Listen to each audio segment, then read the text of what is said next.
Mesdames et messieurs, nous procédons à l'embarquement pour le vol à destination de Zanzibar, porte 38. Merci de préparer votre passeport ainsi que la carte d'embarquement.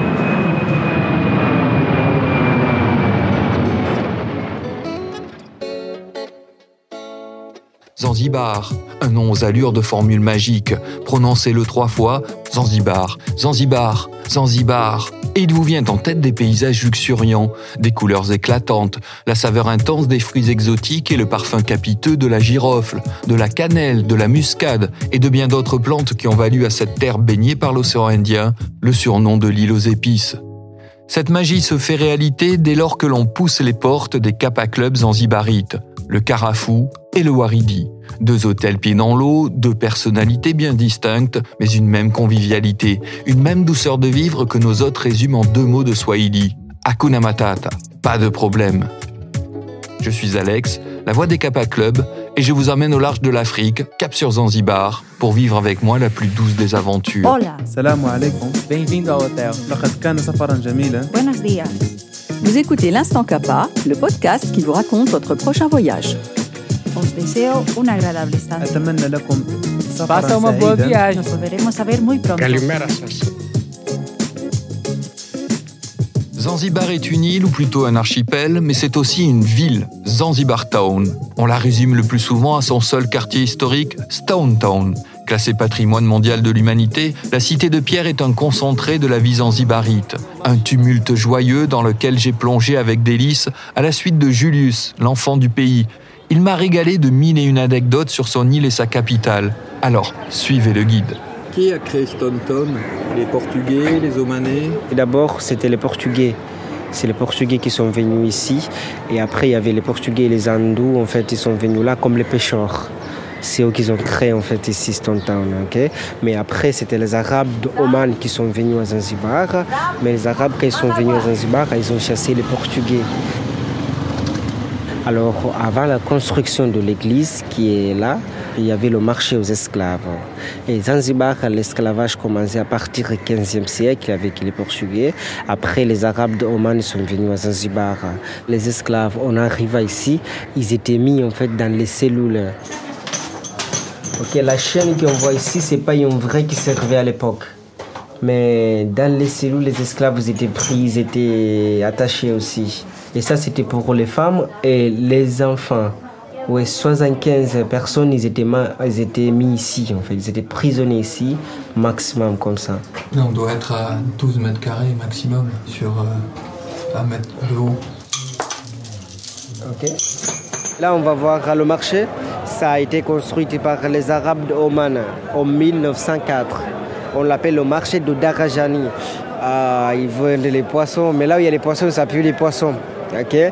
Il y a la boucherie, on va en voir tout ça. Mais si les boucheries ont fait de la viande, ils ne sont pas mis dans les frigos.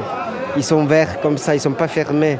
Alors on va voir en fait les poissons qui sont à l'air tranquille comme ça. La viande, on va voir comme ça. Okay. Et après, on va voir là, les gens ils vendent les épices, légumes, voilà. Est-ce que vous ne voulez pas les épices ? Non. Parce qu'on cuisine pas. Julius, comment s'appellent ces petits taxis avec, qui ressemblent, nous on appelle là, ça des triporteurs. Ok, nous on l'appelle Bajaji ou Tuk-Tuk. Tuk-Tuk comme ça. Et ça c'est Kitenge. Ouais. Et Kitenge en fait c'est un tissu typique d'Afrique. Des femmes font avec comme des jupes, comme des... Non, ça c'est Kanga, il y en a 2. Il y en a Kitenge et Kanga. Mais Kanga en fait il y a des messages dedans. Mais Kitenge il n'y a pas de message. Kanga il y a des messages, des fois il y en a des belles messages, des fois il y en a des messages méchants.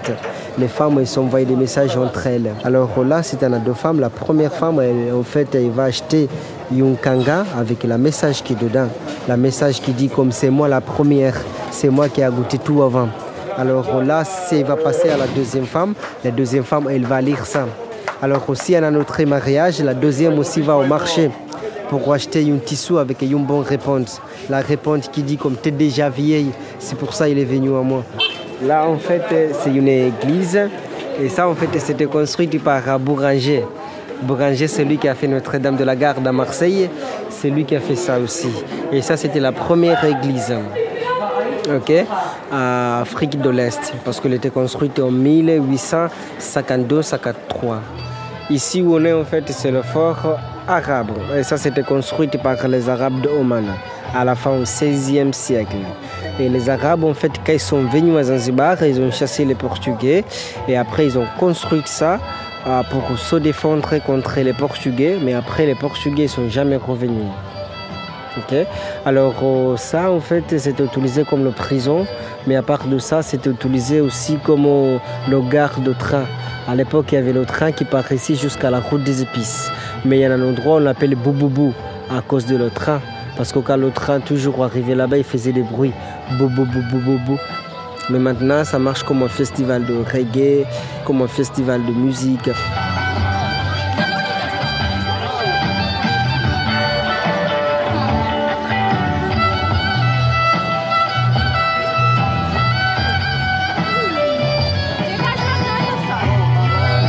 Alors là, on est devant la Maison des Merveilles. Et ça, on l'appelle la Maison des Merveilles parce que ça a été la première en fait, bâtiment à Zanzibar qui était très haute. Et aussi, c'est la première bâtiment qui a eu l'électricité et l'eau courante et l'ascenseur électrique. Parce que c'était construit en 1883. C'est ici où on a eu en fait une guerre qui était très courte du monde. Une guerre qui durait environ 38 minutes. Ouais. Qui à cause de ça c'était la 6e sultan parce que lui il voulait être le sultan sans discuter avec les Anglais. C'est pour ça les Anglais ont bombardé. Mais quand il était parti, la guerre c'était fini. Nous on est polé-polé, même notre guerre ils sont polé-polé aussi. Là on est devant de la maison en fait de Star qui est née à Zanzibar. Après ça il est parti en Angleterre. Là-bas en fait il est devenu un chanteur qui était très très connu.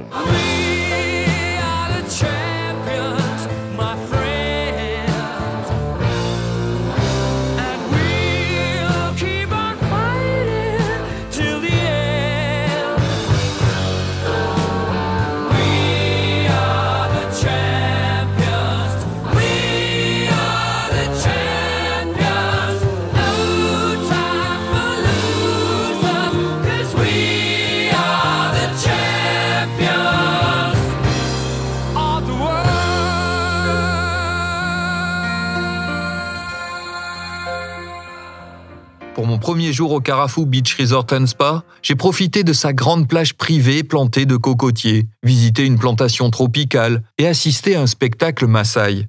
Ma seconde journée s'annonce tout aussi captivante. Avec Rachid et Souleymane, les animateurs du Kappa Club, Mireille et quelques vacanciers, je pars pour une visite de la coopérative de Furaya Wanawake.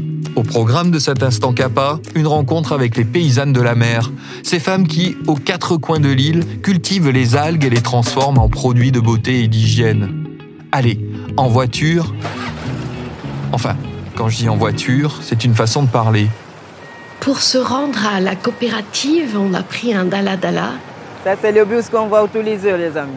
C'est pas les transports en commun que l'on connaît.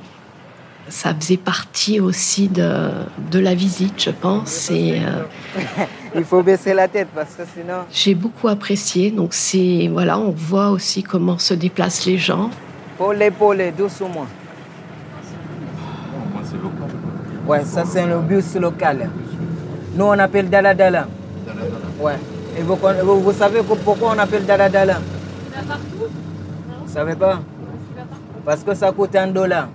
Ici jusqu'à capitale et capitale jusqu'au village, c'est $1.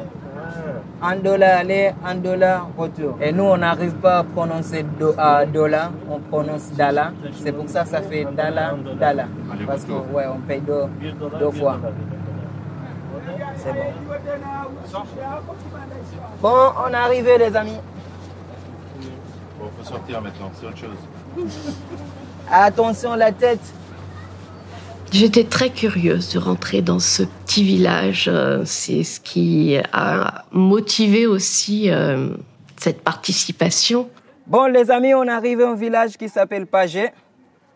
Et là, on va directement en coopérative pour voir comment les femmes travaillent avec des algues. Super. En France, il y a des plantations d'algues aussi, en Atlantique. Mais ce qui m'intéressait le plus, c'était le fait que ce soit géré par des femmes.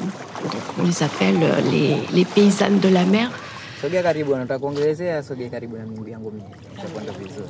Kwa sababu hapa kuna hii ambayo na. Kwanza kuna aina mbili za mwani. Il y a deux types de algues. Mwani ya Sphenazum. Il y a Sphenazum algue. Alafu kuna aina nyingine ni cotton. Il y a deuxième type, c'est coton s'appelle. Aina za rangi za mwani zipo chini ya 4 hivi. Et il y a 4 différentes couleurs de algues. Hapa kijani. Il y a du vert, il y a gris, blanc et rouge. Na nyeusi. Noir aussi. Tunaupanda kwa muda wa miezi miwili. Normalement, ça prend 2 mois. Planter jusqu'à pour ramasser des algues. Baada ya miezi miwili tunauchukua tunaenda kufanyia bidhaa zetu. Après 2 mois, ils ramassent. Après, ils ont posé là-bas pour sécher. Et ça prend 3 jours pour sécher des algues. Donc j'étais curieuse de voir comment elle travaillait. Vous voyez, ils ramassent comme ça, mais après ils coupent pour moitié. De voir que c'était elle qui faisait tout, c'est-à-dire qu'elle pour replanter. Plantait les algues, la façon dont elle le faisait aussi. C'est assez impressionnant. Et là, c'est boulot là. De travailler sous la chaleur, les pieds dans l'eau. C'est assez physique, hein, vu qu'elles nous ont fait un petit peu essayer. Faites attention parce que après c'est à vous. Planter les algues. Chacun son tour. Même les hommes. Ah ouais, là on travaille en groupe. Voilà. Elles prenaient cœur à nous montrer leur travail et toujours dans la gaieté, la bonne humeur. Je pense que c'était important pour elles de montrer qu'elles travaillaient elles aussi, qu'elles gagnaient de l'argent. Parce qu'il y a peu de femmes qui travaillent. Là, ils mettent dans un sac. Elles ont l'air fières. Après, normalement, ils portent sous la tête. Elles écoutent bien leurs algues, elles les ramassent, elles les transportent sur la tête jusqu'à la Salam alaikum. Coopérative. Là, les amis, comme vous voyez, il fait les savons. Mais il va nous montrer comment il crasse des algues avant mélanger avec les huiles pour faire les savons. Ok? Et ça, on appelle local savon. Pourquoi? Parce que tout ça fait avec la main. On nous a proposé, durant cette visite, de participer activement à presque toutes les tâches. Vous pouvez toucher si vous voulez. De la fabrication des cosmétiques. Si vous voulez essayer pour travailler avec les femmes, avec plaisir, bienvenue. Et elles font tout elles-mêmes, dans ces machines qui, pour moi, j'ai trouvé ces machines assez rudimentaires finalement par rapport à ce qu'on connaît nous.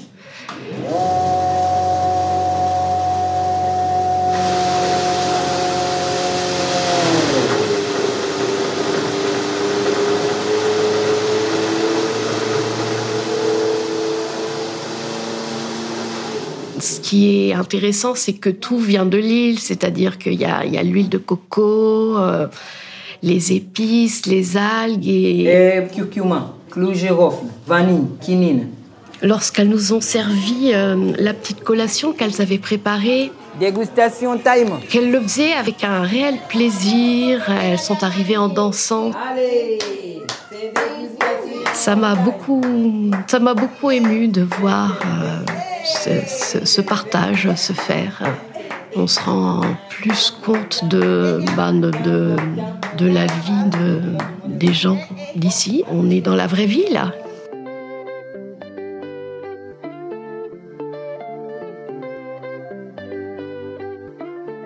Et si nous retournions à l'école? C'est ce que m'a proposé ce matin Jordan, le manager du Kappa Club Carafou. Il m'a ainsi promis un instant Kappa plein de rire, de brouhaha, de musique et d'allégresse. Et il ne m'a pas menti. Nous sommes en effet joyeusement accueillis par les classes primaires et maternelles de Mikamvi, un petit village voisin de l'hôtel. Parmi les visiteurs, une famille wallonne. Lise, la maman, se régale des chants enthousiastes des élèves. De son côté, Louis, son fils de presque 8 ans, suscite un vif intérêt auprès des enfants de son âge. J'ai visité une école aujourd'hui à Zanzibar. C'était chouette.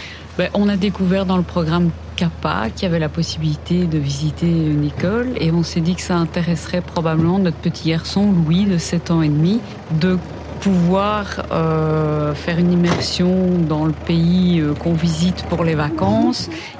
Ok, alors, là on est arrivé à l'école. Ça c'est l'école les amis, c'est là qu'on va visiter. L'école là, il a les enfants. Ça, c'est l'école maternelle. Il allait au primaire et secondaire. Première chose que Louis m'a dit, tiens, ils ont des balançoires. Moi, j'en ai pas dans mon école. Par contre, c'est bizarre, il n'y a pas de fenêtres. Ouais, en fait, les salles, les fenêtres qui sont pas comme chez nous. Chez nous, on peut ouvrir et eux, c'est des barreaux aussi. Oui, il y a des barreaux, ça fait un peu bizarre. Alors, le type de barreaux, ça, ils mettent pour protéger les enfants. En fait, des fois, surtout les garçons là.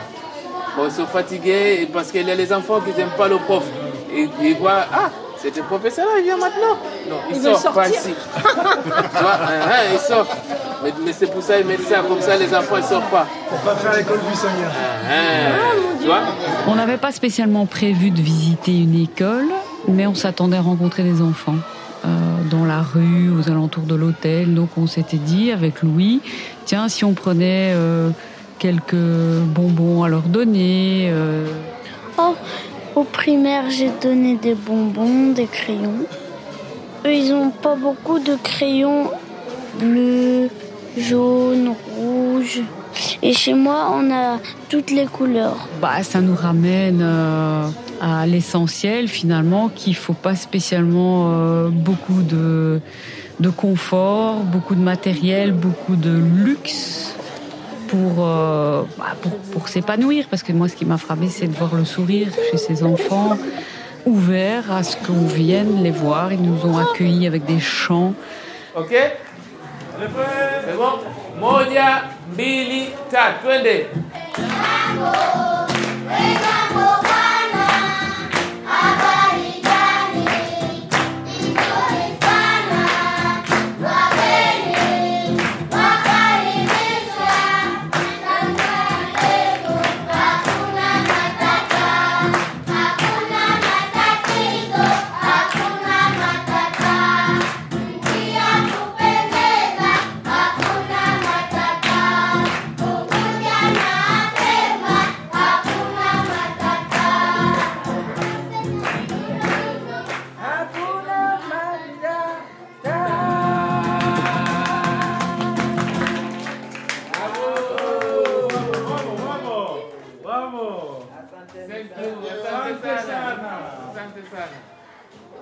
Le plus de CAPA, c'est d'avoir un guide finalement qui connaît les lieux, qui sait communiquer, qui sait traduire, faire l'interprétation. Et ça, c'est vraiment un plus parce que finalement, on a été acteur de cette visite. On n'a pas simplement été spectateur de cette activité. On a vraiment été en immersion complète. Je prends l'exemple de Louis qui a fait l'exercice devant la classe d'apprendre à compter en Swahili jusque 10. Louis, tu répètes la prière, ok? Tu répètes, je suis là, je t'aide. Attends, tuendele? Moja. Mbili. Tatu. Nne. Tano. Sita. Saba. Nane. Tisa. Kumi. Wow, bravo. Tiens, CAPA, il y a quand même quelque chose d'original. Ça change un peu de ce qu'on a déjà connu. Oui, c'est important d'aller visiter des monuments, d'aller visiter des villes, de connaître un peu l'histoire de la destination où on est. Mais ça donne une touche authentique d'avoir la possibilité de rencontrer la population directement, d'aller voir comment ils vivent finalement.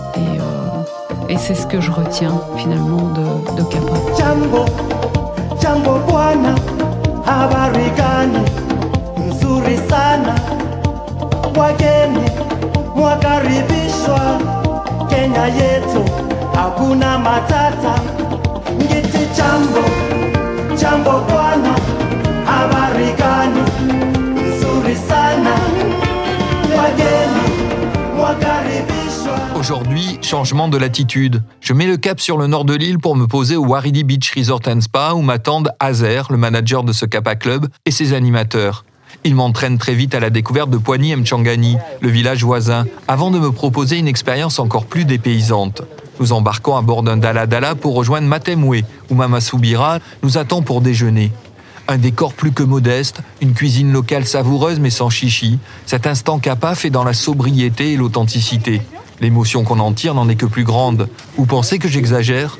Écoutez plutôt les confidences de Nessima et sa fille, Yasmine. On est arrivé sur, je dirais presque une réserve de palmiers. C'était très vert, il y avait des plantes, il y avait des fleurs, on sentait des odeurs de plantes. Oui, il y avait beaucoup de verdure. J'observais, je prenais des photos. Il y avait de la belle verdure. C'était beau.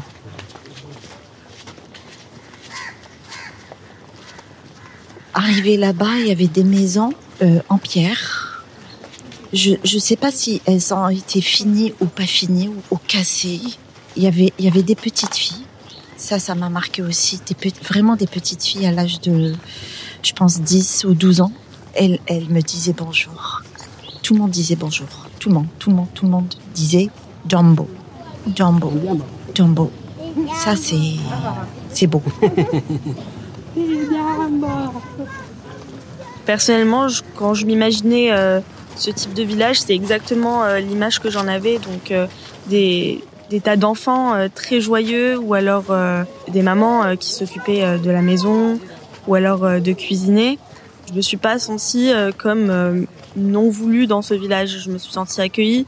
Je pense pas du tout que c'était un village créé pour plaire aux touristes, mais plutôt un environnement qui n'a pas du tout été modifié pour être le plus vrai possible quand on vient le visiter. C'est ce que je voulais voir, la réalité des choses. Je voulais pas quelque chose de construit théâtral. Je voulais quelque chose d'authentique, et c'est ce que j'ai retrouvé.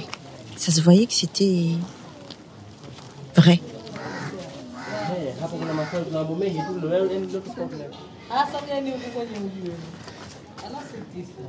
Bon les amis, on a les dames de chef. C'est elle qui va expliquer qu'est-ce qu'il a fait. Ok? Nous sommes arrivés devant la Mama Soubira. Je ne sais pas comment l'appeler autrement parce qu'on ne peut que la respecter et l'appeler Mama Soubira.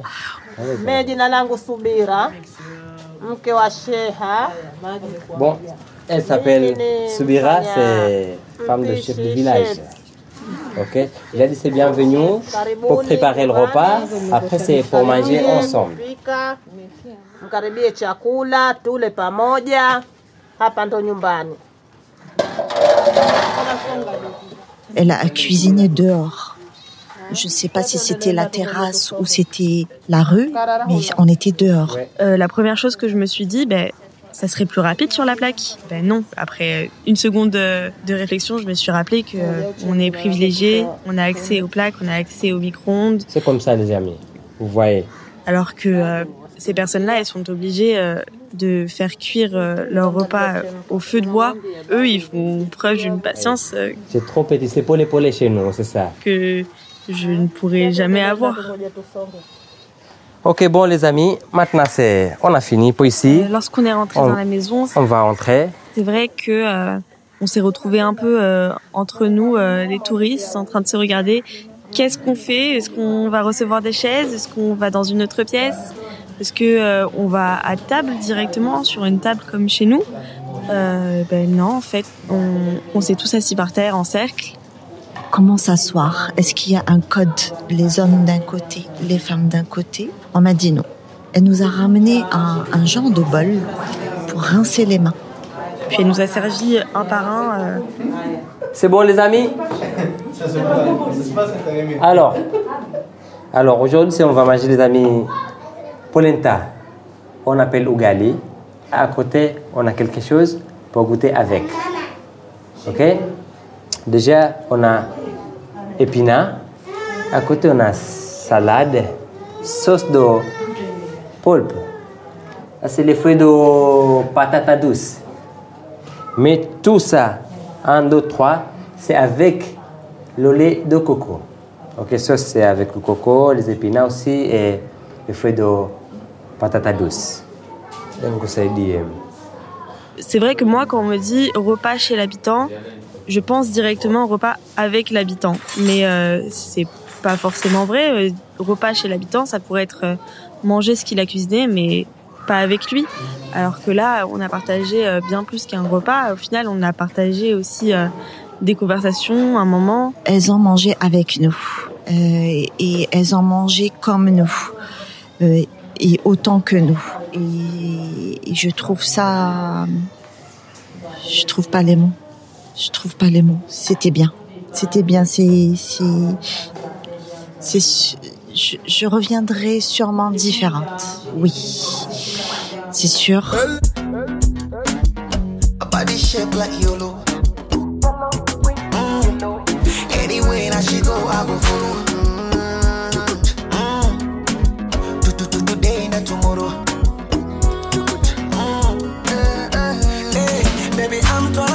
Attention. That's why I wanna take you vacation. Can you guess that one next location? Zanzibar. Hey, I wanna get my last tattoo. It's gonna be beauty face of you. Nothing, baby, I won't do. Anything, baby, I go do. I wanna get my last tattoo.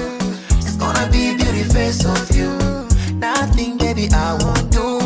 Anything, baby, I go do. Have you been to Zanzibar?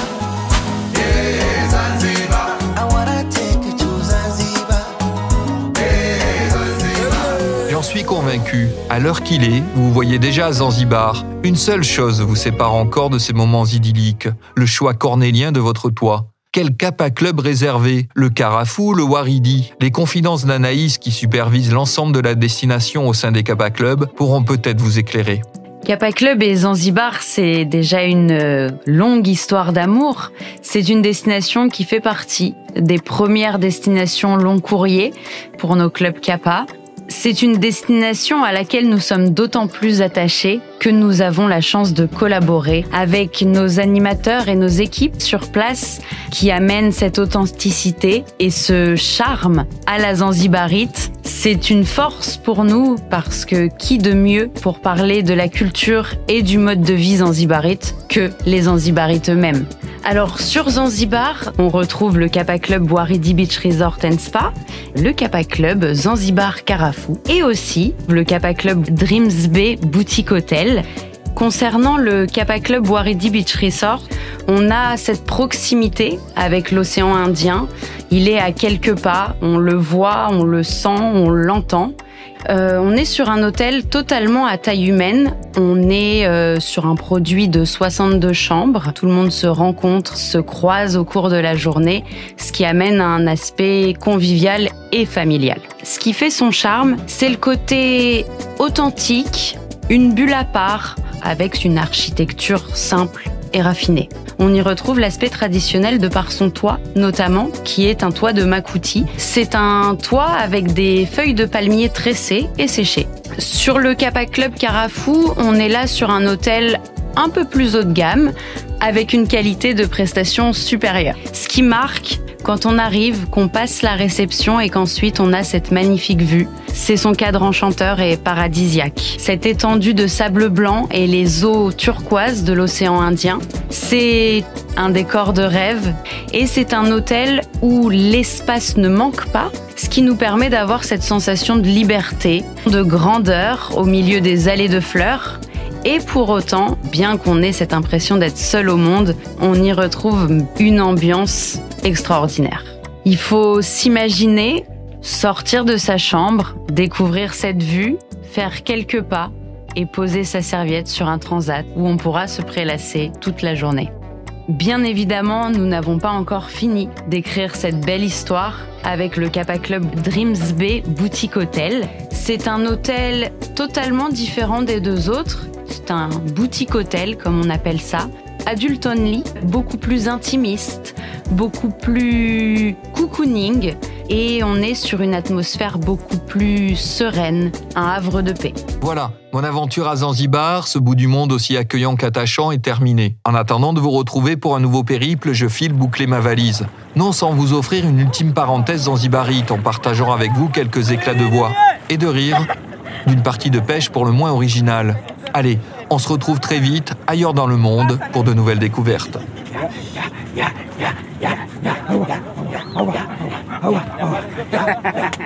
Ça veut dire encore une fois, il faut chanter pour gagner les poissons, d'accord? Eux, ils vont faire un arc avec le filet et nous, on va faire un ligne, on approche vers eux, chantons.